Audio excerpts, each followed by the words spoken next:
Hello नमस्कार दोस्तों, welcome back my YouTube channel law with Ronit. दोस्तों, आप सभी का हमारे इस यूट्यूब चैनल पे स्वागत है। दोस्तों, आज हम आप लोगों के लिए एक टॉपिक लेके आ रहे हैं जो कि आपके जीएस के पेपर में भी काम करेगा और साथ साथ आपके लॉ के भी पेपर में काम करेगा। दोस्तों, आज जो मैं टॉपिक लेकर के आ रहा हूँ वो हाई कोर्ट से रिलेटेड होगा और सबऑर्डिनेट कोर्ट से रिलेटेड होगा, पहली बात। और दूसरे ओवरव्यू में हम जब बात करेंगे तो वो गवर्नर से रिलेटेड होगा कि जो स्टेट्स के गवर्नर नियुक्त होते हैं किस प्रकार से इनको नियुक्त किया जाता है प्रेसिडेंट के प्रसाद पर्यंत। इन सभी चीज़ों के बारे में इस वीडियो के माध्यम से हम बात करने वाले हैं।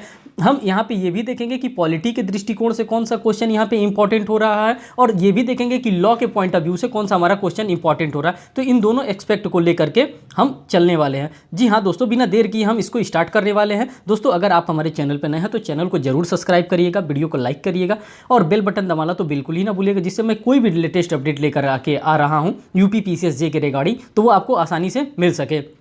दोस्तों, यहाँ पे पहले मैं आपको लेकर के आना चाहता हूँ द कॉन्स्टिट्यूशन ऑफ इंडिया के पास। देखिए, द कॉन्स्टिट्यूशन ऑफ इंडिया है और द कॉन्स्टिट्यूशन ऑफ इंडिया के बेयर प्रोविजन के बारे में कुछ मैं बताने वाला हूँ आपको कि हाँ किस प्रकार से कौन कौन आर्टिकल हमारे लिए इंपॉर्टेंट है और किस आर्टिकल से डायरेक्टली क्वेश्चन बनते हैं हमारे एग्जामिनेशन में। ये चीज़ को हम यहाँ पे वॉच करेंगे। फिर उसके बाद से थोड़ा सा डायग्रामेटिकल प्रेजेंटेशन के माध्यम से हम इस वीडियो में देखने वाले हैं कि हाँ हाई कोर्ट क्या होता है, फिर उसके बाद से सबऑर्डिनेट कोर्ट क्या होता है, किसने आर्टिकल में इसको डिफाइन किया गया है। तो दोस्तों, बिना देर की हम यहां से स्टार्ट करते हैं। देखिए, यहाँ पे चैप्टर 5 में हमारा हाई कोर्ट को डिफाइन किया गया है। द कॉन्स्टिट्यूशन ऑफ इंडिया के चैप्टर नंबर 5 में the high court in the states के बारे में डिफाइन किया गया है। दोस्तों, यहाँ पे सीधा सीधा बताया हुआ है the high courts for state, article number, ये सभी आर्टिकल है। दोस्तों, आप इसको लर्न करके रखिएगा कि आर्टिकल है 214 में, आर्टिकल नंबर 214 में हाई कोर्ट फॉर स्टेट्स के बारे में बात करता है कि high court there shall be a high court for each state, सभी राज्यों में एक हाई कोर्ट होना अनिवार्य है। ये बात कहाँ पे बताया गया? आर्टिकल नंबर 214 में ये बात बता दी है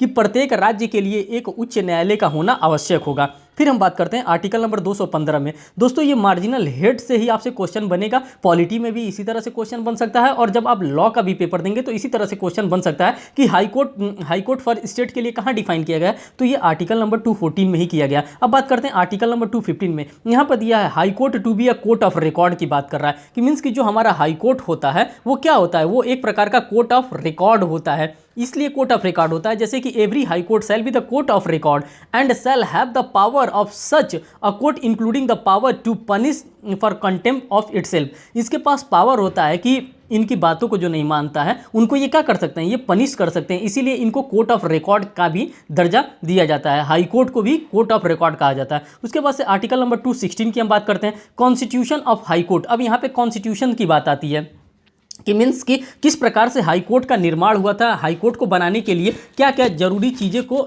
लगाया गया था। इसीलिए यहाँ पे बताया जा रहा है कि constitution of high court article number 216 में बताया जा रहा है। जो आर्टिकल नंबर 216 हमको बताया रहा है, provide the every high court shall the consist of a chief justice and other जजेस as the president may from time to time deemed it necessary to appointed. Means कि यहाँ पे एक चीफ जस्टिस होंगे, हर स्टेट में एक high court होगा और उस हर स्टेट में एक चीफ जस्टिस अवश्य होंगे। लेकिन यहाँ पे एक प्रोवाइजो और दिया है कि जब हम लोग आर्टिकल नंबर 231 पे अभी पहुंचेंगे और क्लॉज उसके 1 में हम पढ़ेंगे तो वहाँ पे दिया है कि एक स्टेट के लिए मीन्स कि एक हाई कोर्ट दो स्टेट को भी क्या कर सकता है, रिप्रेजेंट कर सकता है। मीन्स कि एक हाई कोर्ट दो स्टेट को भी कवर कर सकता है। अभी जब हम आगे चलेंगे तो हम इसके बारे में देखेंगे, लेकिन अभी आर्टिकल 216 के अकॉर्डिंग आप ये देख लीजिए, प्रत्येक उच्च न्यायालय मुख्य न्यायाधीश और ऐसे अन्य न्यायाधीश से मिलकर बनेंगे जिन्हें राष्ट्रपति समय समय पर नियुक्त करना आवश्यक समझेंगे। ये आर्टिकल नंबर 216 में ये बातें बता दिया है।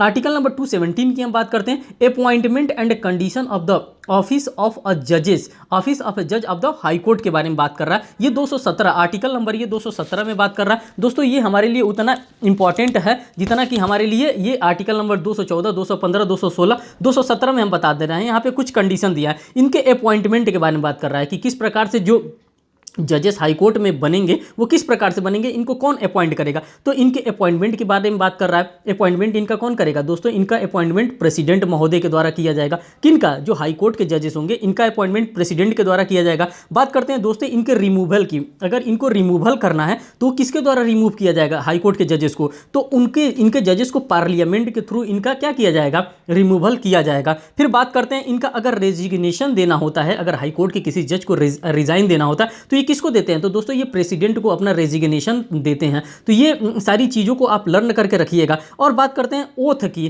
तो आप लोगों ने देखा है सबसे बड़ा लोचा फंस जाता है ओथ का, कि स्टेट के हाई कोर्ट के चीफ जस्टिस का कौन ओथ दिलाएगा। स्टेट के हाई कोर्ट में मीन्स कि जहाँ पे जो स्टेट होगा वहाँ के गवर्नर साहब क्या करते हैं, गवर्नर जी के द्वारा यहाँ पे क्या कराया जाता है, इन लोगों को ओथ दिलाने का काम किया जाता है। जैसे कि मान लीजिए सुप्रीम कोर्ट में, सुप्रीम कोर्ट ऑफ इंडिया के चीफ जस्टिस को ओथ दिलाने का काम राष्ट्रपति महोदय जी के द्वारा कहा जाता है। लेकिन यहाँ पे जो ओथ की बात आती है तो ये ओथ इनको कौन दिलाता है, इनको ओथ गवर्नर दिलाता है। अभी हम जब आर्टिकल नंबर 219 हम यहाँ पर देखेंगे तो यहाँ पे साफ साफ ये बातें लिखा है ओथ और अफर्मेशन बाय द जजेस ऑफ हाई कोर्ट के बारे में। तो यहाँ पे साफ साफ लिखा है कि हाँ, इनको जो ओथ दिलाने का काम करते हैं वो गवर्नर साहब के द्वारा इनको ओथ दिलाया जाता है स्टेट ऑफ हाई कोर्ट का। और दोस्तों इनमें एक और इंपॉर्टेंट चीज़ मैं आपको बताना चाहता हूँ, इनका जो रिटायरमेंट का एज होता है वो 62 ईयर इनका रिटायरमेंट का एज होता है।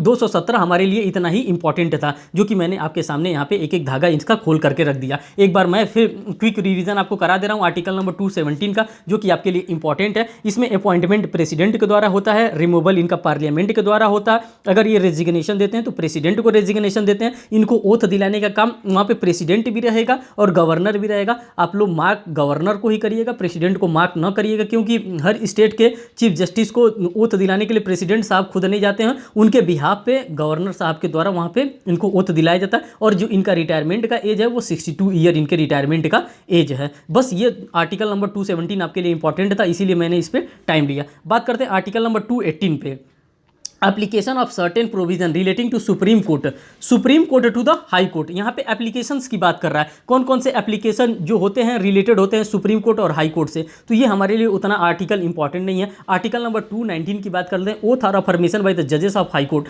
दोस्तों अभी मैंने आपको बताया है कि यहाँ पे जो ओथ दिलाया जाता है वो गवर्नर के द्वारा दिलाया जाता है। इसके मैं बेयर प्रोविजन को आपके सामने रख देता हूँ जिससे कि आप थोड़े से क्लियर हो जाएंगे।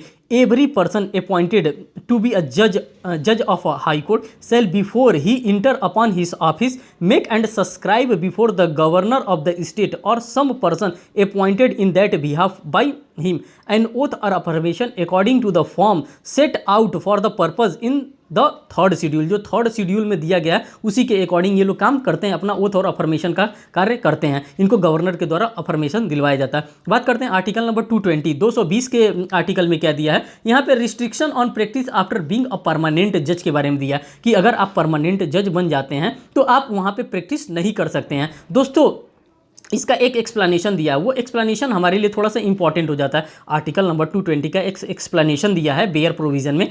In this article, the expression High Court does not include the High Court of a state specific in Part B of the first schedule as it exists before the commencement of the Constitution 7th Amendment Act 1956 के बारे में बताया जा रहा है। यहाँ पे restriction लगा दिया गया है कि अगर परमानेंट जज बन जाते हैं तो वहाँ पे आप प्रैक्टिस नहीं कर सकते हैं।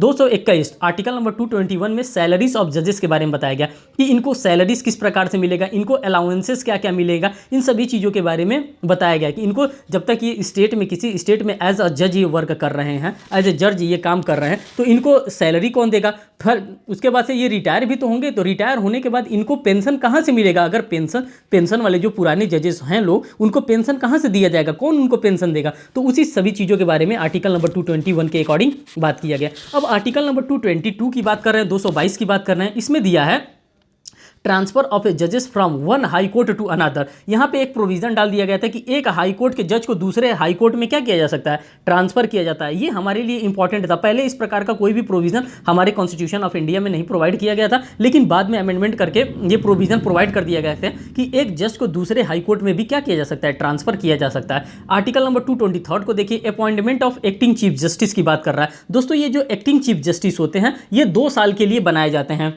ये प्रोविजन आपसे कभी कभार पूछ लिया जाता है कि दोस्तों जो एक्टिंग चीफ जस्टिस होते हैं ये कितने दिनों के लिए एक्टिंग चीफ जस्टिस बनते हैं। तो यहाँ पे एक 2 साल का क्लॉज है, मीन्स कि अगर ये एक्टिंग चीफ जस्टिस के रूप में काम कर रहे हैं तो ये 2 साल तक as a acting chief justice के रूप में काम कर सकते हैं। ये बात यहाँ पे 223 में यहाँ पे बताने का कार्य किया जा रहा था। और आर्टिकल नंबर जब 224 की बात करते हैं तो यहाँ पे दिया है अपॉइंटमेंट ऑफ एडिशनल एक्टिंग जजेस की बात कर रहा है। यहाँ पे अपॉइंटमेंट किया जा रहा है एडिशनल एक्टिंग जजेस की। तो यहाँ पे जो एडिशनल जजेस होते हैं और एक्टिव जजेस की बात कर रहा है, तो यहाँ पे मैं थोड़ा सा आपको डायग्रामेटिकल प्रेजेंटेशन में मैं बता दे रहा हूँ आर्टिकल नंबर 224 को। देखिए यहाँ पे एक तो आ जाते हैं हमारे पास एडिशनल जज साहब आ गए, और उसके बाद से एक आ गए एक्टिंग जज साहब हमारे पास आ गए, जो कि 224 में आर्टिकल नंबर 224 में बताया गया है 2 ईयर के लिए एडिशनल जजेस के लिए एडिशनल जज के लिए अपॉइंटमेंट करते हैं। मीन्स कि 224 में बताया गया है कि 2 साल के लिए यहाँ पे एडिशनल जज को क्या किया जाता है, अपॉइंट किया जाता है। ये बात आप यहाँ पे अपॉइंटमेंट फॉर एडिशनल जजेस के बारे में बात हम यहाँ पे कर रहे हैं। एक्टिंग चीफ जस्टिस के बारे में ना, appointment of acting chief justice के बारे में इस प्रकार का 2 साल का कोई प्रोविजन नहीं है, लेकिन जो प्रोविजन है वो 224 में, आर्टिकल नंबर 224 में, और यहाँ पे बताया जा रहा है अपॉइंटमेंट ऑफ एडिशनल एक्टिंग जजेस। और ये कितने दिन के लिए होते हैं दोस्तों, ये 2 साल के लिए होते हैं। फिर हमारे पास एक यहाँ पे अमेंडमेंट करके ये डाला गया आर्टिकल नंबर 224A, इसमें बताया जा रहा है अपॉइंटमेंट ऑफ रिटायर्ड जज as a sitting of high court के बारे में बताया जा रहा है। रिटायर्ड जज को भी हम लोग क्या कर सकते हैं, अपॉइंट किया जा सकता है। यहाँ पे हाई कोर्ट में रिटायर्ड जज को भी अपॉइंट किया जा सकता है कुछ काम को निपटाने के लिए। मीन्स कि जो काम धीरे धीरे हो रहा है उस काम में अगर बर्डन आप हाई कोर्ट के पास ज़्यादा आ जाती है तो क्या करता है, वो किसी दूसरे से तो काम करवाएगा नहीं। हाई कोर्ट के पास अगर बर्डन आ जाता है तो हाई कोर्ट क्या करेगा, जो रिटायर्ड जजेस होते हैं उनको क्या कर सकता है, कुछ समय के लिए अपॉइंट कर सकता है, और अपॉइंट करने के बाद उनसे काम ले लेता है और फिर उसके बाद से उनको छोड़ा जा सकता है। आर्टिकल नंबर 225 की हम बात करते हैं। यहाँ पे jurisdiction of existing high courts की बात कर रहा है। जो जुरिस्डिक्शन हम लोग पढ़ते हैं, जो CPC में हम लोग जुरिस्डिक्शन के बारे में पढ़ते हैं, CRPC में जुरिस्डिक्शन के बारे में पढ़ते हैं, तो दोस्तों लगातार हम लोग जुरिस्डिक्शन को डील कर रहे हैं कि किस प्रकार का जुरिस्डिक्शन है। तो यही जुरिस्डिक्शन की बात कर रहा है हाई कोर्ट का। हाई कोर्ट जो होता है वो दोस्तों पूरे स्टेट के लिए होता है। मान लीजिए कि जैसे उत्तर प्रदेश का हाई कोर्ट है इलाहाबाद हाई कोर्ट, तो इसका एक बेंच बना है, कहाँ पे बना है, इसका जो सिस्टर बेंच बना है वो लखनऊ हाई कोर्ट बना है। तो किसके अंडर में काम कर रहा है, जो लखनऊ हाई कोर्ट भी है वो वर्क किसके जुरिस्डिक्शन में कर रहा है, वो jurisdiction of Allahabad high court के ही अंडर में कर रहा है। यही जुरिस्डिक्शन की बात की जा रही है। बात करते हैं आर्टिकल नंबर 226 में, जो कि कॉन्स्टिट्यूशन ऑफ इंडिया के लिए सबसे इंपॉर्टेंट है, और इसके साथ साथ हम रीड विथ करेंगे आर्टिकल नंबर 32 को। ये कॉन्स्टिट्यूशन ऑफ इंडिया में आर्टिकल नंबर 32 दिया है, जिसमें कि डायरेक्ट अगर आपका फंडामेंटल राइट का किसी भी फंडामेंटल राइट का वायलेशन हो रहा है तो आप direct supreme court of India में जा सकते हैं अकॉर्डिंग टू आर्टिकल नंबर 32। और यही बात करते हैं नेक्स्ट 226 में। तो यहाँ पे अगर आपके फंडामेंटल राइट का किसी भी प्रकार का वायलेशन होता है तो आप डायरेक्ट आप रिट्स के माध्यम से 226 में आप हाई कोर्ट में जा सकते हैं। दोस्तों यहाँ पे 5 प्रकार के रिट्स के बारे में बताया गया है। मैं उस रिट्स का नाम आपके सामने बता दे रहा हूँ। पहला है हैबियस कॉर्पस रिट, सेकेंड है मैंडमस का रिट, थर्ड है प्रोहिबिशन का रिट, और फोर्थ है सरसोरारी का रिट, और फिफ्थ है क्यू वारंटो का रिट। यही 5 प्रकार के रिट सुप्रीम कोर्ट में भी जारी किया जाता है और यही 5 रिट हाई कोर्ट में भी जारी किया जाता है। तो दोस्तों इस प्रकार से आप समझ सकते हैं कि हाँ ये रिट होता है, इसी रिट के अकॉर्डिंग सारा काम किया जाता है। बात करते हैं आर्टिकल नंबर 226A में। अब देखिए आर्टिकल नंबर 226A किस लिए डाला गया, इसमें क्या बताया गया, constitutional validity of central law not be considered in the proceeding under 226। ये दोस्तों ओमिटेड कर दिया गया, आप यहाँ से देख सकते हैं इसको ओमिट कर दिया गया। अब हमारे पास जो इंपॉर्टेंट प्रोविजन आ जा रहा है आर्टिकल नंबर 227 आ जा रहा है, power of superintendence over all court by the high court. Means कि हाई कोर्ट का उसके एरिया में जितने भी कोर्ट्स उसके अंडर में काम कर रहे हैं सबके ऊपर क्या होता है, हाई कोर्ट का सुपरिटेंडेंट होता है, हाई कोर्ट का उसके ऊपर पावर होता है। मीन्स कि जैसे कि मान लीजिए स्टेट है उत्तर प्रदेश का, मैं एग्जाम्पल ले रहा हूँ, अगर उत्तर प्रदेश में हाई कोर्ट है तो जितने भी सबऑर्डिनेट कोर्ट होंगे वो सब किसके अंडर में आएंगे, सभी के सभी दोस्तों हाई कोर्ट के अंडर में आएंगे। ठीक, यही एडमिनिस्ट्रेटिव पावर के बारे में भी बताया जाता है। जो आर्टिकल नंबर 227 है यहीं पे एडमिनिस्ट्रेटिव पावर के बारे में भी बताया गया है। किसके एडमिनिस्ट्रेटिव पावर के, मीन्स कि स्टेट के हाई कोर्ट के एडमिनिस्ट्रेटिव पावर के बारे में बताया गया। जब इसका 227 का आर्टिकल नंबर 227 का जब आप यहाँ पे क्लॉज नंबर 2 पढ़ेंगे और क्लॉज नंबर 2 में जब यहाँ पे बी पॉइंट को आप खोल करके पढ़ेंगे बेयर एक्ट से,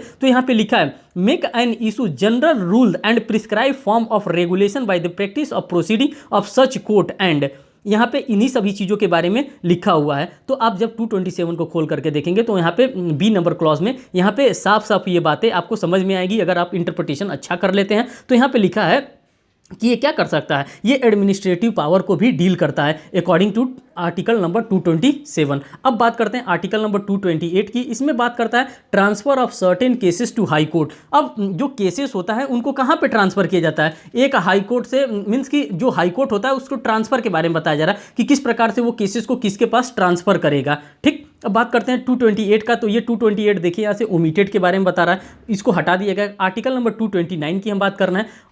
officer and servant and the expenses of high court. जो इसके ऑफिसर्स होंगे, जो इसके सर्वेंट होंगे, उसके एक्सपेंसेस के बारे में खुद हाई कोर्ट बता रहा है। इसका अपॉइंटमेंट किसके द्वारा किया जाएगा, जो इसके ऑफिसर्स होंगे, जो इसके सर्वेंट होंगे, इनका अपॉइंटमेंट खुद हाई कोर्ट के द्वारा किया जाता है, किसी आयोग के द्वारा इनका अपॉइंटमेंट नहीं किया जाता है। देखिए यहाँ पे क्लॉज है, मैं बता दे रहा हूँ। Appointment of officer and servant of the high court shall be made by the chief justice of the court और सच अदर जजेस और officer of the court as he may direct. जिस प्रकार से डायरेक्ट किया गया है उसी प्रकार से उनको, उन ऑफिसर्स को, उन सर्वेंट्स को, उन कलर्ट्स को हाई कोर्ट अपना अपॉइंट करती है।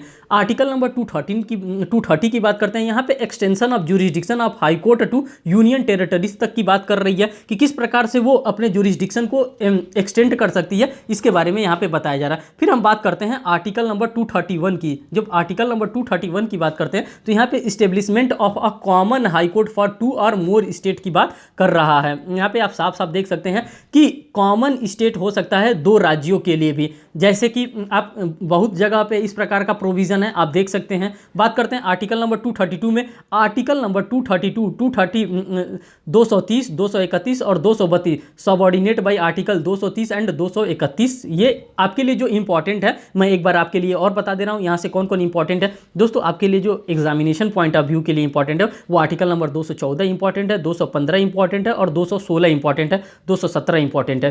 ठीक, अब फिर यहाँ से जब 217 आ जाता है तो 219 इंपॉर्टेंट हो जा रहा है, 221 इंपॉर्टेंट हो जा रहा है और उसके बाद से यहाँ पे 226 आपके लिए बहुत ही इंपॉर्टेंट है क्योंकि इसी में रिट इशू करने की अधिकारिता के बारे में बताया गया। और फिर यहाँ पे 230 आपका इंपॉर्टेंट है और 231 इंपॉर्टेंट है। तो ये सभी चीज़ें आपके लिए इंपॉर्टेंट थी। अब बात करते हैं इसका चैप्टर नंबर 6 आ जा रहा है जिसमें सबऑर्डिनेट कोर्ट्स के बारे में बताया जा रहा है कि सबऑर्डिनेट कोर्ट क्या होता है, सबऑर्डिनेट कोर्ट में कौन वहाँ पे जज बनता है, सबऑर्डिनेट कोर्ट के जजेस को कौन अपॉइंट करता है, इन सभी चीज़ों के बारे में हम बात करेंगे। तो आर्टिकल नंबर 233 में बताया गया है अपॉइंटमेंट ऑफ डिस्ट्रिक्ट जजेस के बारे में बात कर रहा है कि किस प्रकार से अपॉइंटमेंट किया जाएगा डिस्ट्रिक्ट जज में। देखिए, appointment of persons to be and the posting and promotion of district जजेस in any state shall be made by the governor. ये किसके द्वारा किया जाएगा दोस्तों, तो ये गवर्नर जी के द्वारा किया जाएगा, गवर्नर साहब के द्वारा इनको अपॉइंट किया जाएगा। Governor of the state in consultation with the high court exercising jurisdiction in relation to such state. उस गवर्नर से हाई कोर्ट क्या करेगा, गवर्नर साहब क्या करेंगे, हाई कोर्ट से कंसल्ट करके वहाँ पे अपॉइंट करेंगे। यहाँ पे मुख्यमंत्री भी दिया रहेगा, गवर्नर भी दिया रहेगा, हाई कोर्ट भी दिया रहेगा। तो जो आपको आंसर मार्क करना है वो गवर्नर मार्क करना है। आर्टिकल नंबर 233A में देखिए क्या दिया है, वैलिडेशन ऑफ अपॉइंटमेंट ऑफ जजेस etcetera delivered by certain district जजेस के बारे में यहाँ पे बात कर रहा है। आर्टिकल नंबर 234 की बात कर रहा है। दोस्तों यही बनने के लिए हम लोग दिन रात मेहनत कर रहे हैं। यूपी पीसीएस जे बन रहे हैं, यही बनेंगे, यही हम लोग आगे चल के फर्स्ट क्लास बनेंगे, फिर उसके बाद से CGM बनेंगे, फिर उसके बाद से कोर्ट ऑफ सेशन जज बनेंगे। इसी सब चीज़ के लिए हम लोग पढ़ाई कर रहे हैं। आर्टिकल नंबर 234 हम देखते हैं, recruitment of person other than district जज ऑफ द जुडिशियल सर्विस के बारे में बात कर रहा है। आर्टिकल नंबर 235 में बात कर रहा है, कंट्रोल ओवर सबऑर्डिनेट की बात कर रहा है कि कंट्रोल होगा किसका, जो डिस्ट्रिक्ट जज होगा, जो सेशन जज होगा, उनका जो नीचे वाले कोर्ट होंगे उनके ऊपर क्या रहेगा, सबऑर्डिनेट रहेगा। उसके बाद से इंटरप्रिटेशन की बात कर रहा है। आर्टिकल नंबर 237 में यहाँ पे application of the provision of the chapter two certain classes और क्लासेस ऑफ मैजिस्ट्रेट की बात कर रहा है। ये हमारे लिए उतना इंपॉर्टेंट नहीं है दोस्तों। यहाँ तक जो था वो हमने आपको बता दिया जो कि हाई कोर्ट से रिलेटेड था।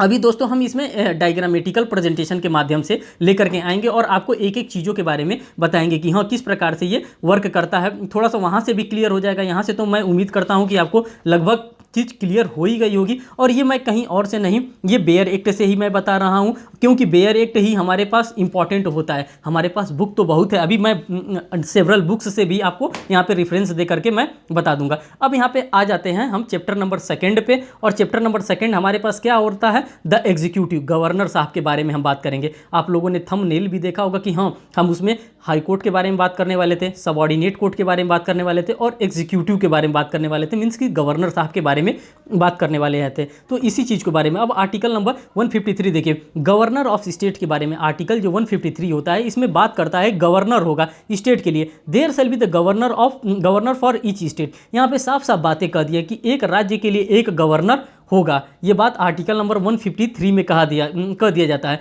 और इसको अगर लैटिन मैक्सिम में कहा जाएगा तो डी ज्यूरे हेड भी कहा इनको जाता है, डी ज्यूरे हेड भी इनको कहा जाता है, DJURE ज्यूरे हेड भी इनको कहा जाता है। इस प्रकार से भी क्वेश्चन में पूछ सकता है कि जो आर्टिकल नंबर 153 है तो उसको डी ज्यूरे हेड किसको कहा जाता है, गवर्नर को कहा जाता है, प्रेसिडेंट को कहा जाता है, मुख्यमंत्री को कहा जाता है, या हाई कोर्ट को कहा जाता है। तो दोस्तों आप लर्न करके रखिएगा, जो स्टेट के गवर्नर होते हैं उनको डी ज्यूरे हेड भी कहा जाता है। बात करते हैं आर्टिकल नंबर 154 में। यहाँ पे executive power of the state के बारे में बता रहा है कि किस प्रकार का उनके पास एग्जीक्यूटिव पावर होता है। जैसे दोस्तों सेंट्रल में प्रेसिडेंट साहब के पास जो पावर होता है, उसी तरह स्टेट में एग्जीक्यूटिव पावर सारा वेस्ट करता है किसके अंदर, गवर्नर साहब के अंदर वेस्ट करता है। आर्टिकल नंबर 155 की हम बात करते हैं, अपॉइंटमेंट ऑफ गवर्नर्स की बात कर रहा है कि किस प्रकार से गवर्नर साहब का अपॉइंटमेंट होगा। The governor of the state shall be appointed by the president by warrant under his hand and seal. Means कि ये जो इनका अपॉइंटमेंट होगा वो किसके द्वारा होगा, वो प्रेसिडेंट के प्रसाद पर्यंत रहेगा। जब तक प्रेसिडेंट साहब चाहेंगे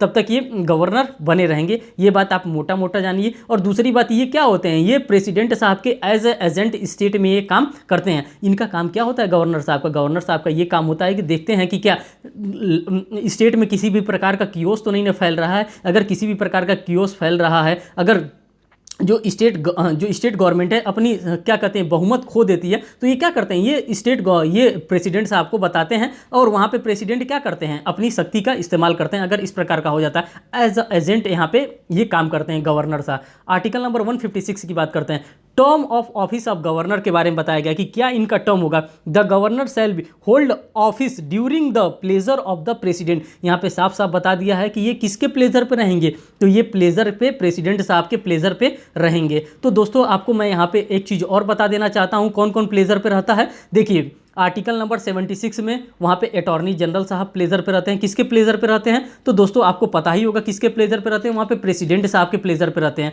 यहाँ पे आर्टिकल नंबर 153 में कौन है प्लेजर पे, तो यहाँ पे जो प्लेजर की बात कर रहा हूँ तो वो प्लेजर में कौन रहता है, तो यहाँ पे गवर्नर साहब भी प्लेजर पे रहते हैं। और जो एक और प्लेजर पे रहते हैं वो कौन रहते हैं, तो दोस्तों वो रहते हैं जो अटॉर्नी जनरल होते हैं, मीन्स की एडवोकेट जनरल जो होते हैं, ये भी क्या होते हैं, ये भी as the pleasure of president ही मीन्स कि ये गवर्नर के प्लेजर पे होते हैं। तो ये प्लेजर वाला 3 पोस्ट है जो कि हमारे एग्जामिनेशन के लिए इंपॉर्टेंट है। आपसे कभी कभार पूछ देता है कि आर्टिकल नंबर 165 किसके प्लेजर पे रहता है, तो जो आर्टिकल नंबर 165 है जिसको एडवोकेट जनरल ऑफ स्टेट के नाम से जानते हैं, ये गवर्नर के प्लेजर पे रहते हैं।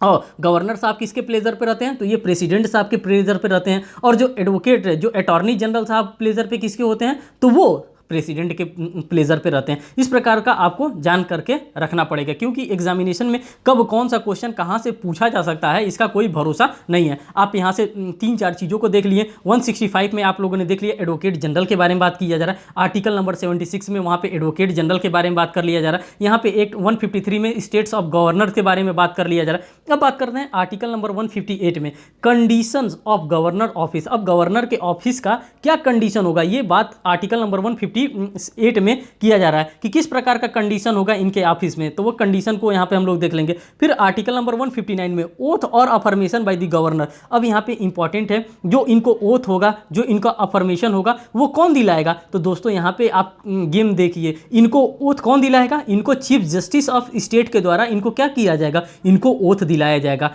ठीक, ये बात आप समझ गए। अगर किसी चीफ जस्टिस का नया अपॉइंटमेंट हुआ है किसी स्टेट में, हाई कोर्ट के किसी कोर्ट में अगर किसी नए चीफ जस्टिस का अपॉइंटमेंट हुआ है तो उसको ओथ कौन दिलाएगा, तो गवर्नर साहब दिलाएंगे। और अगर कोई नए गवर्नर साहब का अपॉइंटमेंट हुआ है स्टेट में, तो उनको अपॉइंटमेंट का उनको ओथ कौन दिलाता है? तो वो हाई कोर्ट, जिस एरिया में रहेंगे उस एरिया में उस स्टेट के हाई कोर्ट के द्वारा इनको अफर्मेशन ओथ दिलाया जाएगा। ये आप लर्न करके रखेंगे। आर्टिकल नंबर 159 में ये बात बताई गई है। आर्टिकल नंबर 160 में यहाँ से बताया गया discharge of the functions of the governor in certain contingency. वो किस प्रकार का अपना फंक्शन करेंगे, किस प्रकार से सारी चीज़ों को करेंगे, वो आर्टिकल नंबर 160 में बताया गया। आर्टिकल नंबर दोस्तों 161 की बात करते हैं। Power of governor to grant pardon etcetera, to suspend, remit और commute sentences in certain cases. दोस्तों जिस प्रकार से राष्ट्रपति जी के पास पावर होता है कि क्या कर सकते हैं, वो डेथ पनिशमेंट को भी वहाँ पे माफ़ कर सकते हैं, उससे छूट दे सकते हैं, उससे निजात दे सकते हैं, लेकिन यहाँ पे गवर्नर साहब के पास इतनी पावर नहीं होती है। ये क्या करते हैं, ये दे तो सकते हैं आर्टिकल नंबर 161 में, लेकिन ये सिर्फ क्या कर सकते हैं, सज़ा को माफ़ कर सकते हैं, बाकी कुछ नहीं कर सकते हैं। कुछ दिनों के लिए सस्पेंड कर सकते हैं, उसको रेमिट कर सकते हैं, और उसके सेंटेंस को क्या कर सकते हैं, कम्यूट कर सकते हैं, कम कर सकते हैं, लेकिन ये फांसी की सज़ा को माफ़ नहीं कर सकते हैं। आर्टिकल नंबर 161 में यही बात बताई गई है। Article number 162 extent of executive power of state. ये एक्सटेंड कर सकते हैं एग्जीक्यूटिव, राज्य की कार्यपालिका शक्ति का ये विस्तार भी कर सकते हैं। कौन? गवर्नर साहब के द्वारा इतनी बात कही जा सकती है। तो दोस्तों आप एक बार देख लीजिए, आर्टिकल नंबर 153 से लेकर के और आर्टिकल नंबर 162 तक हमारे गवर्नर साहब फॉल किए हैं। ठीक, अब यहाँ पे थोड़ा सा हम काउंसिल ऑफ मिनिस्टर्स को देख लेते हैं, जो कि आर्टिकल नंबर 163 में बताया जा रहा है। Council of minister to aid and advice governor. जो काउंसिल ऑफ मिनिस्टर होते हैं, जो राज्यपाल को सहायता और सलाह देने के लिए मंत्रिपरिषद होती है, उसके बारे में आर्टिकल नंबर 163 में बात कर रहा है। आर्टिकल नंबर 164 में बात कर रहा है other provision as to ministers. जो अदर प्रोविजन बताया गया है मिनिस्टर्स के लिए, वो चीज़ें बता रहा है। अब यहाँ पे आर्टिकल नंबर 165 आ गया, इसको पहले ही मैंने डील कर लिया। Advocate general for the state, ये किसके बिहाफ पे होते हैं, ये इनको किसके द्वारा अपॉइंट किया जाता है? इनको स्टेट के गवर्नर के द्वारा दोस्तों इनको अपॉइंट किया जाता है, एडवोकेट जनरल को। आर्टिकल इनका लर्न करके रखिएगा, क्योंकि हमारे एग्जामिनेशन के लिए बहुत ही इंपॉर्टेंट है। 76 नंबर आर्टिकल नंबर 153 और आर्टिकल नंबर 165, ये सभी आर्टिकल हमारे एग्जामिनेशन के लिए इंपॉर्टेंट है। ये कहीं ना कहीं हमको नंबर दिला करके जाएंगे। आर्टिकल नंबर 166 की बात कर रहे हैं, तो यहाँ पे देखिए conduct of business for the government of state के बारे में बात कर रहा है। और आर्टिकल नंबर 167 में duty of chief minister as respect the furnishing of information to the governor. और ये ड्यूटी होता है चीफ मिनिस्टर का कि वो क्या करेंगे, समय समय पे अपने सरकार के बारे में क्या करेंगे, इन्फॉर्मेशन फर्निश करेंगे। किसको? गवर्नर साहब को ये इन्फॉर्मेशन देते रहेंगे कि हाँ हमारी सरकार जो है अच्छे से चल रही है।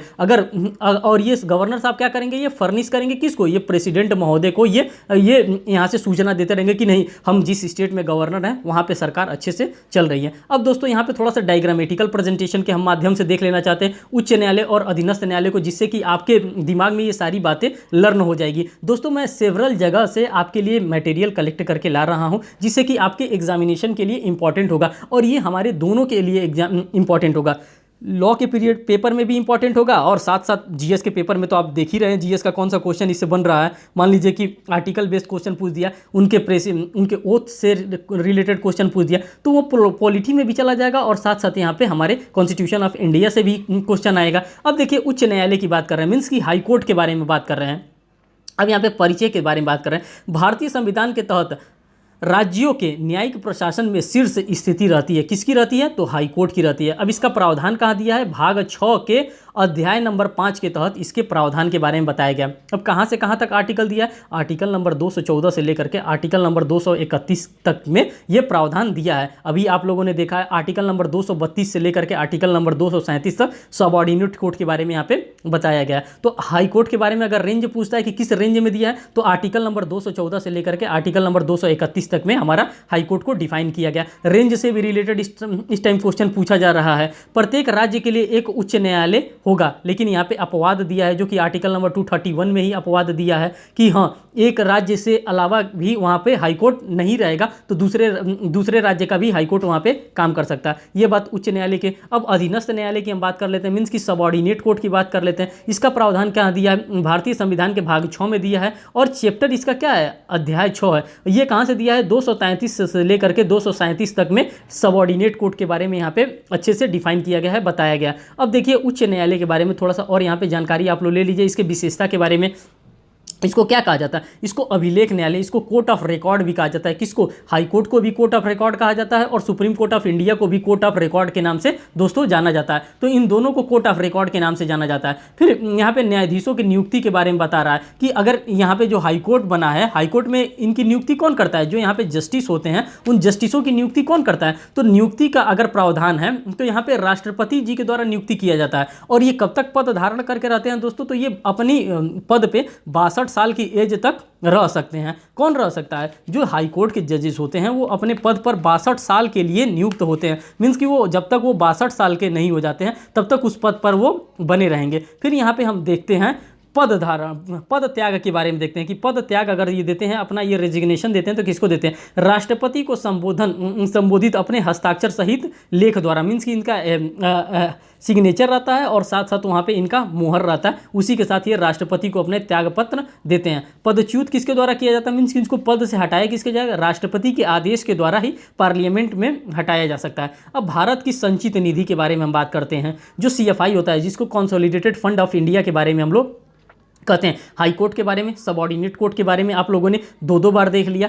पहले मैंने आर्टिकल नंबर 214 से लेकर के 231 तक डिटेल में बताया है और साथ साथ अभी यहाँ पे मैंने आपका रिवीजन भी करा दिया। अब देखिए यहाँ पे भारत के संचित निधि की बात कर रहे हैं, मीन्स कि CFI के बारे में बात कर रहे हैं। CFI क्या होता है, कंसोलिडेटेड फंड ऑफ इंडिया होता है। अब देखिए इसमें क्या बताया गया, भारत की संचित निधि, इनका प्रावधान कहाँ दिया है, आर्टिकल नंबर 266 में इनके प्रावधान के बारे में दिया है। भारत और राज्यों की संचित निधियों और लोक लेखा के बारे में आर्टिकल नंबर 266 में बताया गया। दोस्तों ये पॉलिटी का क्वेश्चन हो जाता है, यहाँ इसी प्रकार से पॉलिटी में क्वेश्चन पूछा जाता है कि किस आर्टिकल में दिया है, तो 266 में भारत की संचित निधि के बारे में बताया गया, मीन्स कि CFI के बारे में बताया गया, कंसोलिडेटेड फंड ऑफ इंडिया के बारे में बताया गया। फिर यहाँ पे नेक्स्ट देखिए व्यय की प्रक्रिया के नियम के बारे में बताया गया कि किस प्रकार से अगर CFI से अगर हमें पैसा निकालना है, कंसोलिडेटेड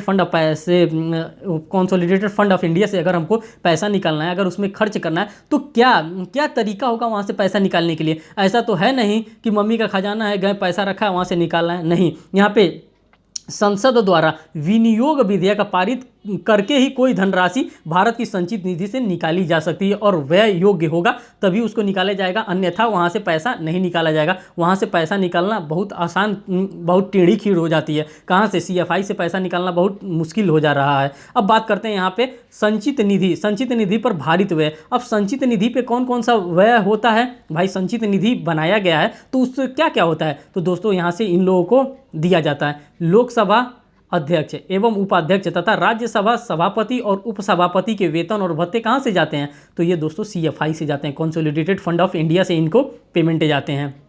एक बार और देख लीजिए, लोकसभा के अध्यक्ष को एवं उपाध्यक्ष को तथा राज्यसभा के सभापति और उपसभापति के वेतन और भत्ते यहीं से जाते हैं, CFI से जाते हैं। ठीक, बात करते हैं राष्ट्रपति का वेतन भत्ता एवं अन्य व्यय कहाँ से जाता है, दोस्तों ये CFI से ही जाता है, कंसोलिडेटेड फंड ऑफ इंडिया से ही जाता है। फिर यहाँ पर देखिए भारत के नियंत्रक एवं महालेखा परीक्षा का वेतन भत्ता तथा पेंशन यहीं से जाता है। और जो हमारे लिए इम्पॉर्टेंट है वो ये है, हम लोग लॉ के स्टूडेंट हैं, सर्वोच्च न्यायालय के न्यायाधीश का वेतन भत्ता तथा पेंशन और उच्च न्यायालय के न्यायाधीशों का पेंशन जो होता है वो CFI से ही जाता है, कंसोलिडेटेड फंड ऑफ इंडिया से ही जाता है। तो देख लीजिए ये गणित है यहाँ पे, इस प्रकार से CFI को बनाया जाता है और CFI से पैसा निकालना इतना आसान नहीं होता है, इसीलिए CFI से जल्दी पैसा नहीं निकल पा रहा है, कंसोलिडेटेड फंड ऑफ इंडिया के से पैसा। अब राज्य की कार्यपालिका को देखेंगे कि राज्य की कार्यपालिका क्या करती है, इसके परिचय के बारे में देखिए। भारतीय राज्यों में सरकार की व्यवस्था करता है, कौन करता है, राज्य की जो कार्यपालिका होता है,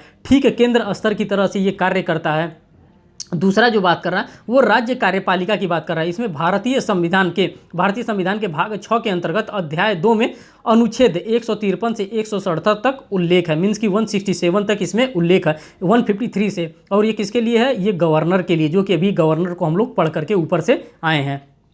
अब देखिए दोस्तों, यहाँ पे राज्यपाल से रिलेटेड एक एक पहलू को, एक एक धागे को फिर यहाँ पे खोल करके रखा गया। इनका प्रावधान क्या है, राज्य की कार्यपालिका शक्ति राज्यपाल में निहित होती है। आपको ये बात कई बार मैंने बता दिया है कि जो राज्य की कार्यपालिका शक्ति होती है दोस्तों वो राज्य में निहित होती है। नेक्स्ट यहाँ पे प्रत्येक राज्य के लिए एक राज्यपाल होगा। इनकी नियुक्ति कौन करता है? तो भारत के राष्ट्रपति जी के द्वारा इनकी नियुक्ति की जाती है। पद धारण कब तक करेंगे? राष्ट्रपति के प्रसाद पर्यंत ये पद धारण करेंगे। आर्टिकल आप पीछे देखते रहिएगा।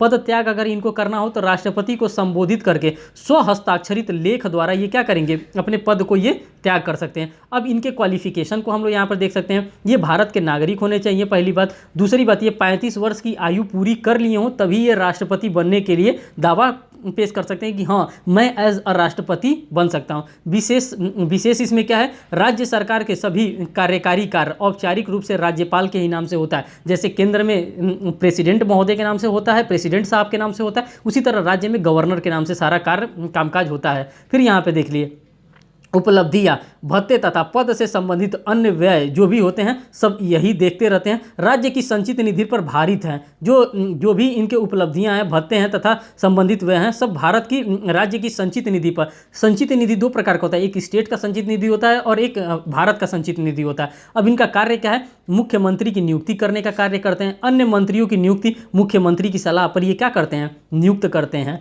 ठीक, अब अंग क्या है? राज्य विधानमंडल का अभिन्न अंग माना जाता है। किसको? राज्यपाल को राज्य विधानमंडल का एक अभिन्न अंग माना जाता है। इनके पास शक्ति क्या है? राज्य विधानसभा के सत्र को बुलाने या सत्रावसान करने तथा विघटन करने की शक्ति है, एज यूजुअल जैसे वहाँ पे प्रेसिडेंट ऑफ इंडिया को होता है केंद्र के मामले में। ठीक, यहाँ पे राज्यपाल को आपने एक एक धागा इनका खोल करके देख लिया। फिर यहाँ पे दोस्तों हम बात करते हैं राज्यपाल से रिलेटेड और भी बातें हैं। राज्यपाल द्वारा नियुक्ति, राज्यपाल द्वारा किसको नियुक्त किया जाता है? राज्य विधान परिषद के कुल सदस्यों को 1/6 भाग को नामित करके यहाँ पे इनके द्वारा नियुक्त किया जाता है। नेक्स्ट देखिए, राज्य विधानसभा के लिए आंग्ल भारतीय मीन्स की एंग्लो इंडियन समुदाय के एक सदस्य की नियुक्ति ये कर सकते हैं। वर्तमान में निष्प्रभावी है। ये जो क्लॉज है ये इसको खत्म कर दिया गया, अभी निष्प्रभावी है। और ये किसको करते हैं? आर्टिकल नंबर 165 आपको लर्न हुआ, ये महाधिवक्ता को भी क्या करते हैं? नियुक्त करते हैं। नेक्स्ट यहाँ पर देख लीजिए, यहाँ पे राज्य विधानमंडल द्वारा पारित विधेयक के बारे में बात करते हैं। स्वीकृति ये दे होती है, स्वीकृति रोकना इनका काम होता है।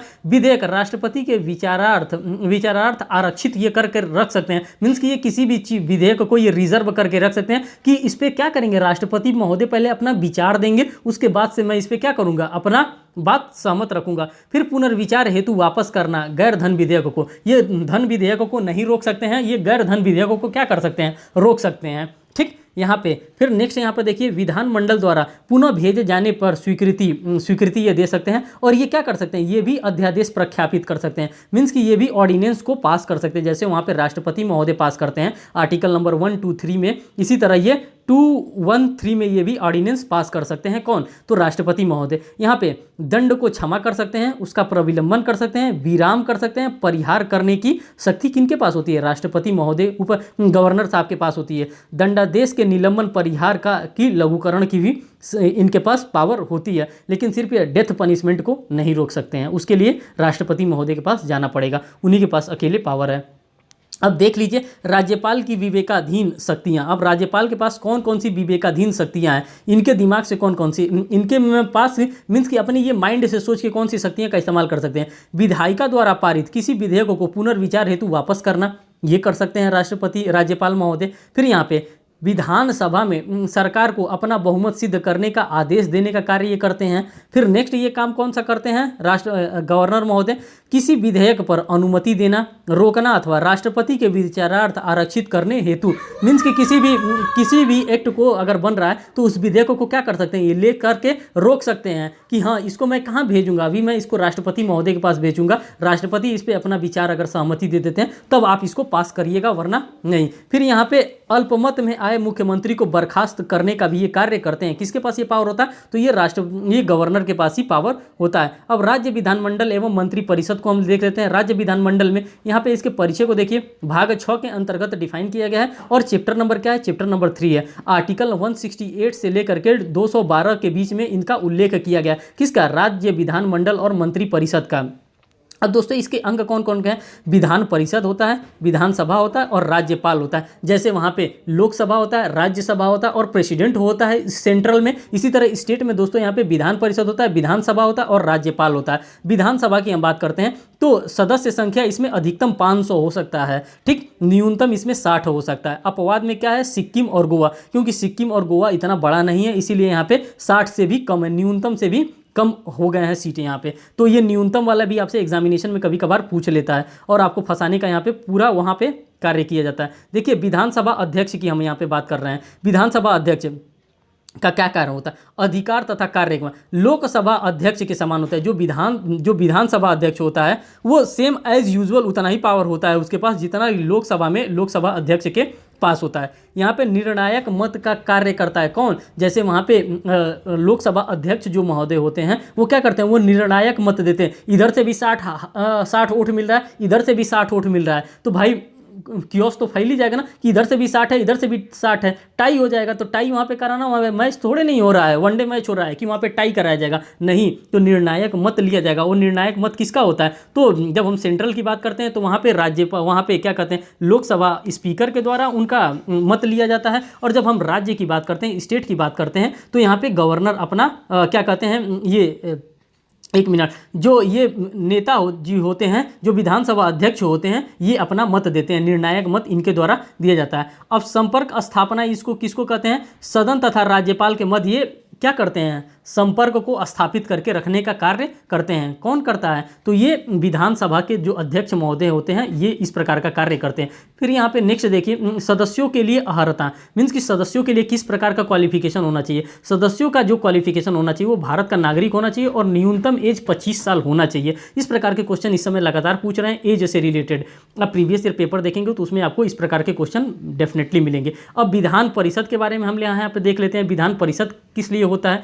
तो ये संसद की बात कर रहा है। संसद विधि द्वारा सृजित या उपबंधित, जो यहाँ पे विधान परिषद की बात कर रहा है, ये संसद के द्वारा बनाया जाता है। किसी राज्य में विधान परिषद होगा कि नहीं होगा वो स्टेट बताएगा कि हाँ हमारे यहाँ विधान परिषद होना चाहिए कि नहीं होना चाहिए। अगर होना चाहिए तो उसको कौन बनाने का कार्य करेगा? उसको बनाने का कार्य संसद के द्वारा किया जाएगा। यदि उस राज्य की विधानसभा संकल्प पारित करे विशेष बहुमत से, तब वहाँ पे संसद के द्वारा क्या किया जाएगा? विधान परिषद का निर्माण किया जाएगा। आर्टिकल नंबर 171 को देखिए, विधान परिषद की संरचना के बारे में बताया गया है। ये जो विधान परिषद होती है दोस्तों, ये अस्थाई सदन होती है। सदस्यों का कार्यकाल यहाँ पे 6 वर्ष होता है। एज यूजुअल जैसे राज्यसभा हमारे यहाँ होता है 6 साल, इसी तरह से ये भी होता है। प्रत्येक द्वितीय वर्ष की समाप्ति पर, देखिए यहाँ पे प्रत्येक द्वितीय वर्ष की समाप्ति पर 1/3 सदस्य यथासंभव निकटतम निवृत्ति यहाँ पे निवृत्त हो जाते हैं, सेवानिवृत्त हो जाते हैं, मीन्स की रिटायर हो जाते हैं। अब सदस्य संख्या की बात करते हैं। विधानसभा के सदस्यों की कुल संख्या का 1/3 किसी भी दशा में 40 से कम नहीं होने चाहिए। ठीक, अब यहाँ पे बात करते हैं सदस्यों के निर्वाचन के बारे में कि इस यहाँ के सदस्य जो होते हैं किस प्रकार से निर्वाचित होते हैं। 5/6 सदस्यों का अप्रत्यक्ष रूप से अनुपातिक प्रतिनिधित्व पद्धति के अनुसार एकल संक्रमणीय मत द्वारा इनका क्या होता है? इनका नियुक्ति होता है, इनको चुना जाता है। शेष 1/6 सदस्य राज्यपाल द्वारा मनोनीत किए जाते हैं। ये बात यहाँ पे बता दिया गया। फिर यहाँ पे नेक्स्ट बता दिया राज्य की मंत्री परिषद के बारे में। ये बताया गया अनुच्छेद 163 में, ये बात बता दी गई है।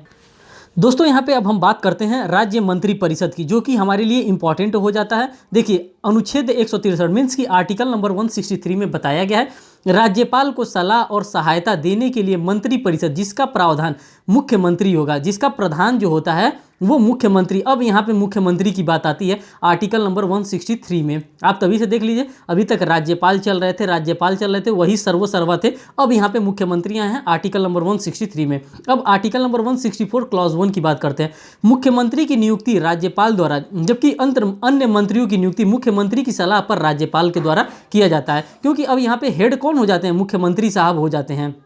अब आप देखिए मंत्री परिषद के मंत्रियों की कुल संख्या मुख्यमंत्री सहित उस राज्य के विधानसभा के सदस्यों की कुल संख्या का 15% से अधिक, मीन्स की 15% से ज़्यादा लोग मंत्री नहीं बन सकते हैं। ये बात बताया गया है आर्टिकल नंबर 164 के क्लॉज 1 में। ये बात बताई गई है मुख्यमंत्री को लेकर के 15% से ज़्यादा लोग को मंत्री नहीं बनाया जाएगा। यहाँ से क्वेश्चन पूछा जाता है कि कितने % लोगों को मंत्री बनाया जा सकता है। तो मान लीजिए वैसे तो मंत्री सब कोई बनना चाहेगा कि हम भी मंत्री बनेंगे, हम भी मंत्री बनेंगे, लेकिन 15% का एक कैप लगा दिया गया है कि 15% से ज़्यादा लोगों को मुख्यमंत्री के साथ मंत्री नहीं बनाया जाएगा, उससे ज़्यादा लोगों को, परंतु 12 से कम भी नहीं होगा। यहाँ पे एक अपवाद ये भी दे दिया कि कम से कम जिस राज्य में कम लोग हैं वहाँ पे 12 से कम लोगों को मंत्री नहीं बनाया जाएगा। मीन्स कि 12 ठो आपको मंत्री बनाना है, और जहाँ पे ज़्यादा लोग हैं, जैसे उत्तर प्रदेश में 403 सीट है, तो यहाँ पे कितने परसेंट मंत्री लोग बनेंगे? 15% लोग यहाँ पे मंत्री बनेंगे। अब देखिए, राज्यों की मंत्रिपरिषद सामूहिक रूप से विधानसभा के प्रति उत्तरदायी होती है। जैसे वहाँ पे लोकसभा के प्रति उत्तरदायी होती है, वैसे ही यहाँ विधानसभा के प्रति उत्तरदायी होती है। अब हम यहाँ पर देखते हैं शक्तियों का पृथक्करण, किस प्रकार से शक्तियों को डिस्ट्रीब्यूट किया जा रहा है। तो दोस्तों यहाँ पे 3 प्रकार से शक्तियों को यहाँ पे भी डिस्ट्रीब्यूट किया जाता है, न्यायपालिका में, और क्या कहते हैं, विधायिका में, और यहाँ पे कार्यपालिका में। जैसे हम लोग पढ़ते हैं वैसे ही यहाँ पे भी विभाजित किया जाता है। तो विधि पर निर्माण की शक्ति किसके पास होती है? तो विधि निर्माण की शक्ति जो होती है वो दोस्तों, इसके बारे में बात कर रहे हैं। विधि पर निर्णय की शक्ति जो होती है वो न्यायपालिका के पास होती है। यहाँ पे सर्वोच्च न्यायालय की बात करते हैं, उच्च न्यायालय की बात करते हैं, और जिला न्यायालय की बात करते हैं। यही 3 प्रकार के न्यायालय होते हैं हमारे पास। बेसिकली जो सबसे हमारा हाईएस्ट अथॉरिटी होता है वो सुप्रीम कोर्ट ऑफ इंडिया होता है। स्टेट के लिए हाईएस्ट अथॉरिटी हमारा उच्च न्यायालय होता है, मीन्स कि हाई कोर्ट होता है। और डिस्ट्रिक्ट के लिए जो हमारा सबऑर्डिनेट, जो सबसे बड़ा अथॉरिटी होता है वो जिला न्यायालय होता है। ये आपने यहाँ पर देख लिया, ठीक। और अब हम यहाँ पर देखते हैं दोस्तों, यहाँ पे विधायिका की अगर हम बात करते हैं, विधायिका का काम क्या है? कार्य वो कानून बनाना। विधि या कानून निर्माण या परिवर्तन करने की शक्ति इन्हीं के पास है। किसके पास? विधायिका के पास। ये संसद अनुच्छेद 79 से लेकर के 122 तक में इसमें डिवाइड किया गया। अब देखिए किस प्रकार से कानून बनाते हैं। राज्यसभा अनुच्छेद 80 में डिफाइन किया गया, और लोकसभा अनुच्छेद 81 में डिफाइन किया गया। यहाँ से क्वेश्चन आपसे बन सकता है कि राज्यसभा को किस एक्ट में, किस आर्टिकल में डिफाइन किया गया है? तो ये 80 में डिफाइन किया गया, और इसको उच्च सदन कहते हैं। और लोकसभा आर्टिकल नंबर 81 में है, इसको निम्न सदन के नाम से जाना जाता है। इसमें अधिकतम संख्या 250 सदस्य होते हैं, और इसमें अधिकतम जो संख्या होते हैं वो 550 होते हैं। यहाँ पे आपको देखना पड़ेगा। और यहाँ पे 12 जो सदस्य होते हैं दोस्तों, ये राष्ट्रपति महोदय के द्वारा 4 फील्ड में मनोनीत किए जाते हैं। ये चीज़ आपने देख लिया। अब हम बात करते हैं कार्यपालिका की। कार्यपालिका क्या होता है? एग्जीक्यूटिव। आर्टिकल नंबर 52 से लेकर के 78 के बीच में यहाँ पे बताया जा रहा है। सबसे मेन जो इंपॉर्टेंट है, हमारे राष्ट्रपति महोदय जी यहाँ पे आ जाते हैं। आर्टिकल नंबर 52 में नामांकन पत्र का प्रमुख यहाँ पे होता है। नाम मात्र का जो होता है वो प्रमुख होता है। कौन होता है? राष्ट्रपति जी जो हमारे होते हैं वो नाम मात्र के प्रमुख होते हैं। निर्वाचक मंडल द्वारा इनका निर्वाचन होता है, और निर्वाचक मंडल अनुच्छेद 54 में बताया गया है। अब इनके निर्वाचक मंडल में कौन कौन भाग लेता है वोट देने के लिए? लोकसभा के निर्वाचित सदस्य, राज्यसभा के निर्वाचित सदस्य, राज्य केंद्र शासित प्रदेश की विधानसभाओं के निर्वाचित सदस्य। सिर्फ दोस्तों यहाँ पे निर्वाचित सदस्यों के द्वारा यहाँ पे पार्टिसिपेट किया जा रहा है। किसमें? राष्ट्रपति के निर्वाचक मंडल में। यहाँ से क्वेश्चन बनता है कि हाँ, इनका जो चुनाव होता है इसमें कौन कौन शामिल होता है? तो लोकसभा के निर्वाचित सदस्य, राज्यसभा के निर्वाचित सदस्य, राज्य केंद्र शासित प्रदेश के विधानसभाओं के निर्वाचित सदस्य। यहाँ पे मनोनीत सदस्यों की बात नहीं की जा रही है, निर्वाचित सदस्यों की बात की जा रही है। यहाँ पे 12 लोग मनोनीत हैं, ये लोग इसमें शामिल नहीं होंगे। फिर प्रधानमंत्री वास्तविक प्रमुख होता है, लोकसभा में बहुमत प्राप्त दल का नेता होता है। ये चीज आपने देख लिया। अब राज्य की कार्यपालिका को देख लिया। अभी आप लोगों ने केंद्र की कार्यपालिका को देखा, अब राज्य की कार्यपालिका को देख लीजिए। इसमें अनुच्छेद 153 में अभी आपने राज्यपाल को पढ़ा है, अभी आपने हाल ही में मुख्यमंत्री को पढ़ा है, यहाँ पे मंत्रिपरिषद को भी मैंने बताया है, और साथ साथ महाधिवक्ता को भी मैंने यहाँ पे आपको बताया है, जो कि आर्टिकल नंबर 165 में दिया है। संविधान के भाग 6 के अंतर्गत कुल 153 से लेकर के 167 तक के बीच में कार्यपालिका को डिफाइन किया गया है। आर्टिकल नंबर 153 से लेकर के आर्टिकल नंबर 167 तक में कार्यपालिका को डिफाइन किया गया। अब राज्यपाल जो है वो आर्टिकल नंबर 153 में है। अब ये क्या करते हैं? राज्य का संवैधानिक प्रमुख तथा केंद्र सरकार के प्रतिनिधि के रूप में कार्य करते हैं। मैंने आपको बताया है कि ये समय समय पर रिपोर्ट किसके पास भेजते रहते हैं? ये किसी और के पास नहीं। इनको जो अपॉइंट किया है, मीन्स कि राष्ट्रपति महोदय जी के पास ये समय समय पर क्या भेजते रहते हैं? इंफॉर्मेशन भेजते रहते हैं। ठीक है। नियुक्ति राष्ट्रपति के मुहर लगे आज्ञा पत्र के माध्यम से अनुच्छेद 155 में इनकी नियुक्ति होती है। और कार्यकाल सामान्यतः 5 वर्ष, किंतु वास्तव में राष्ट्रपति के प्रसाद पर्यंत पर यह पद धारण करते हैं। आर्टिकल नंबर 156 में बताया गया। यहाँ से हमने गवर्नर साहब को समाप्त कर दिया। फिर यहाँ पे मुख्यमंत्री जी को देखिए। राज्य की वास्तविक प्रमुख विधानसभा में बहुमत प्राप्त दल का नेता होता है। कौन होता है? मुख्यमंत्री। इनकी नियुक्ति कौन करता है दोस्तों? तो राज्यपाल के द्वारा इनकी नियुक्ति करती है, राज्यपाल साहब इनका नियुक्ति करते हैं। और आर्टिकल इनके लिए 164 है। 164 सब क्लॉज 1 में आपने अभी देखा है। राज्यपाल के प्रसाद पद पर्यंत ये पद धारण करते हैं, लेकिन विधानसभा में बहुमत रहने तक, जब तक इनके पास बहुमत है तब तक ये अपने पद पर बने रहते हैं। कौन? मुख्यमंत्री साहब। अब मंत्रिपरिषद की दोस्तों यहाँ पे बात कर लेते हैं। राज्यपाल को सहायता एवं सलाह देने के लिए मंत्रिपरिषद है। ये आर्टिकल नंबर 163 में बताया गया। मंत्रियों की नियुक्ति राज्यपाल द्वारा मुख्यमंत्री के परामर्श पर किया जाता है। और यहाँ पर देखिए, मुख्यमंत्री के त्याग पत्र देने के साथ मंत्रिपरिषद क्या हो जाता है, अपने आप में भंग हो जाता है। जैसे आप लोगों ने नायक मूवी देखा होगा, उसमें जैसे ही बलराज चौहान अपना इस्तीफा देते हैं, वैसे ही उनकी सरकार क्या हो जाती है, समाप्त हो जाती है, एक दिन का सीएम वाला। फिर यहाँ पे राज्य का सर्वोच्च विधि अधिकारी अनुच्छेद 165 में होता है, इनकी नियुक्ति राज्यपाल के द्वारा किया जाता है। और कार्यकाल इनका क्या होता है, निश्चित नहीं होता है, ये राज्यपाल के प्रसाद पर्यंत होते हैं। कभी कभी पूछ देता है राज्यपाल के प्रसाद पर्यंत कौन होते हैं, तो यहाँ पे आपको पता होना चाहिए कि जो हमारे एडवोकेट जनरल साहब होते हैं वो राष्ट्रपति राज्यपाल के प्रसाद पर्यंत होते हैं स्टेट में।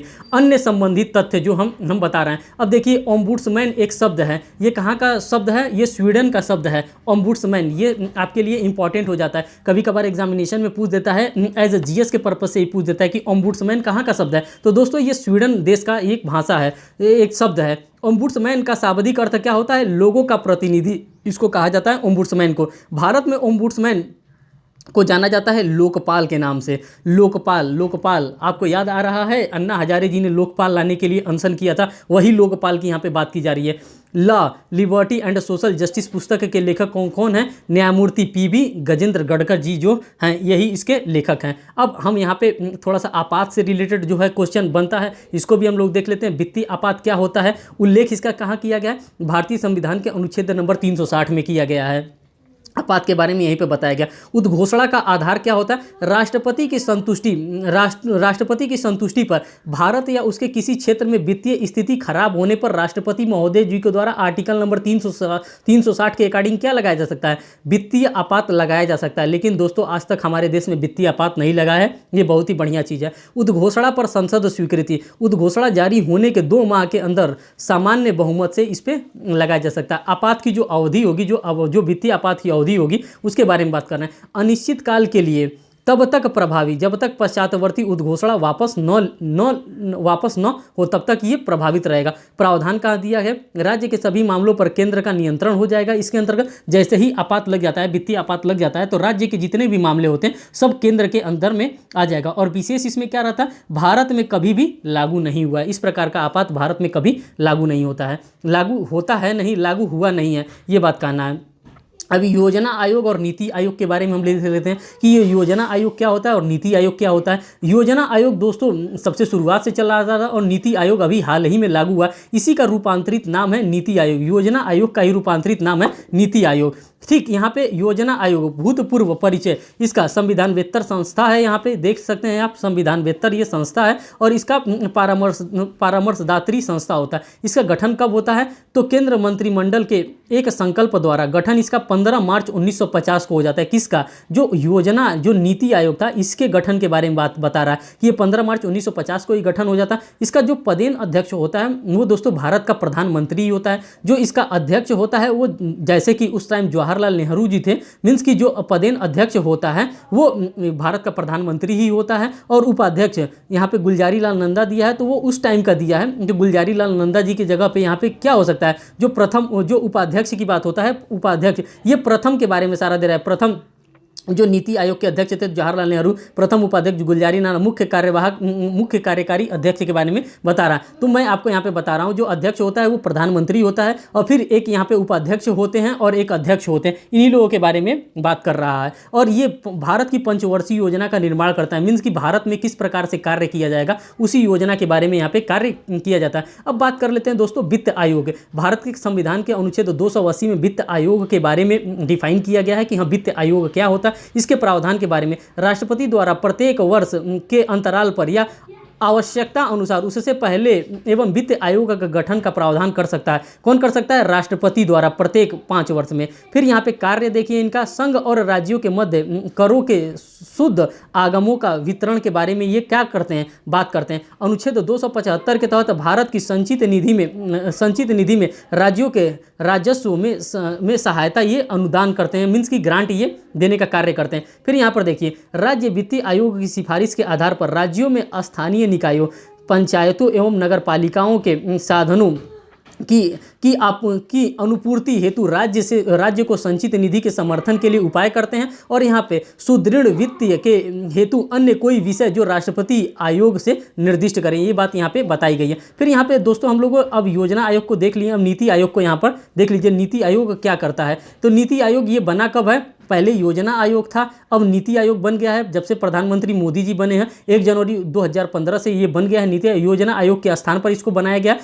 इसका पूरा नाम क्या है नीति आयोग का? National institution for transforming India इसका पूरा नाम है। इसका जो पदेन अध्यक्ष होता है वो भारत का प्रधानमंत्री होता है। उपाध्यक्ष का दर्जा, उपाध्यक्ष जो होता है वो भारत सरकार के कैबिनेट मंत्री के समान होता है। और विशेष इसमें क्या होता है, इसमें विशेष के बारे में बात करते हैं, सहकारी संघवाद के सिद्धांत पर ये आधारित होता है। अब लोकपाल के महत्वपूर्ण आयोग के बारे में हम पढ़ लेते हैं। ओम्बुड्समैन इसको कहा जाता है। अंतर्राष्ट्रीय स्तर पर नागरिकों की शिकायत के निवारण हेतु बनाई गई ये संस्था होती है। इसकी जो स्थापना होती है 1809 ईस्वी में स्वीडन में स्वतंत्र पर्यवेक्षी एजेंसी के रूप में इसकी स्थापना होती है। दोस्तों जितना भी क्वेश्चन इससे बनता था, जो कि हमारे सुप्रीम कोर्ट से, हाई कोर्ट से, सुप्रीम कोर्ट का भी मैंने पार्ट आपको कवर करा दिया है, और उसके साथ साथ मैंने लोकसभा और राज्यसभा और प्रेसिडेंट को भी मैंने कवर करा दिया है अपने इसी यूट्यूब चैनल पे। आज मैंने हाई कोर्ट को कवर करा दिया, साथ साथ गवर्नर का आपको कवर करा दिया, और मुख्यमंत्री साहब को यहाँ पे कवर करा दिया। तो दोस्तों आपका कहीं से भी क्वेश्चन आए आप गलत ना करें। इस वीडियो को आप 1 से 2 बार 3 बार जितनी बार आपके पास टाइम हो सकता है, अप्रोप्रिएट टाइम,